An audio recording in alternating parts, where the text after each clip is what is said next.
It's environmentally friendly to build with timber because it is sustainable and it is renewable. We're planting trees as a way of building houses. Can't be any better than that. My name's Drew Parker. I'm the CEO, Director and 50% shareholder at RBRT.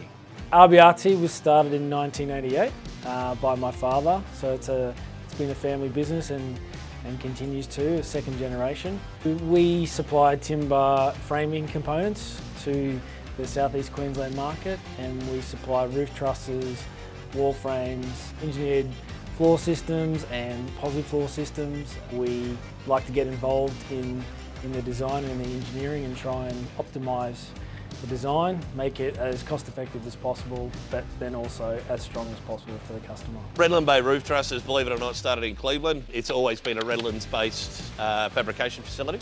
So we try to service the Redlands first, and then as we've needed to find that growth, that's where that 30%'s come from, just by diversifying and going a little bit further geographically. We're delivering anywhere from Rockhampton, we've done a couple to Gladstone, Sunshine Coast, Coffs Harbour, and even some of our customers looking to bring us into Sydney. The last probably 18 months to 2 years in particular, we've seen a really strong growth in sales, which is good, but obviously cutting is imperative to any fabricator. So without the cutting, you can't actually press it. So we have two HUNDEGGER saws. The SC2 is the original saw that we had. I think it was one of the first saws in Australia. And then recently we purchased a turbo saw. We needed more cutting power and more cutting capacity. It's a faster saw, it's more efficient, it takes up less floor space. New software compared to the SC2 is making a real difference in our production line. Particularly, we've seen a bigger increase in wall manufacturing on our side in particular.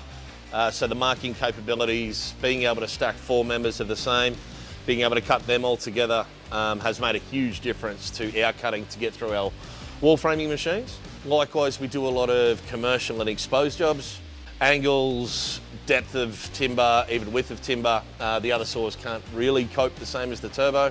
And particularly coming from the SC2, we've seen about a 40% increase in what we can output, particularly in wall plates. We can get anywhere from about 800 to 1400 pieces per shift, obviously depending on length of cut and angles and that. Like everyone in Australia, I think we're all struggling for labour. Automation obviously gives you that precision, that accuracy, but also less people. Been really reliable for us. You lovely people come and service it for us every 3 months, which is handy, and yeah, it's been a really good investment for us. Thanks for joining us in RBRT, all the way up in Queensland, Australia. Thanks to Matt and Drew for showing us around the plant. It's been a blast.